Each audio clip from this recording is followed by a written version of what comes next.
ইরানের সঙ্গে ইসরায়েলের যে চলমান সংঘাত, সেই সংঘাতের মধ্যেই এবার আরেক দেশ থেকে ইসরায়েলে হামলা চালানো হয়েছে। কয়েক ঘন্টা আগেই হামলা চালানো হয়। এই সময় দেশটির আকাশে সাইরেন বেজে ওঠে।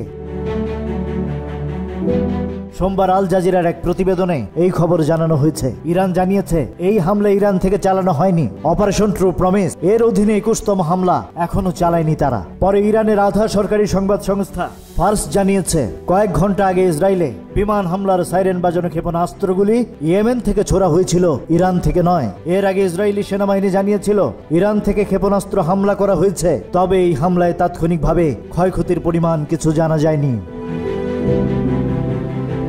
গেল 13 জুন ইরানে হামলা চালিয়েছিল ইসরায়েল। দেশটির এই হামলায় পরমাণু, সামরিক ও আবাসিক এলাকায় ব্যাপক ক্ষয়ক্ষতি হয়। এতে 400-র বেশি ইরানি নাগরিক নিহত হন। নিহতদের মধ্যে সামরিক কর্মকর্তা, পরমাণু বিজ্ঞানী ও সাধারণ মানুষ রয়েছেন। ইরান ওই হামলার পরপরই পাল্টা প্রতিক্রিয়া শুরু করেছে। 22 জুন পর্যন্ত অপারেশন ট্রু প্রমিস 3 এর আওতায় ইরান ইসরায়েলে মোট 20 দফায় পাল্টা ক্ষেপণাস্ত্র হামলা চালিয়েছে। Rajib Raihan, news flash 71।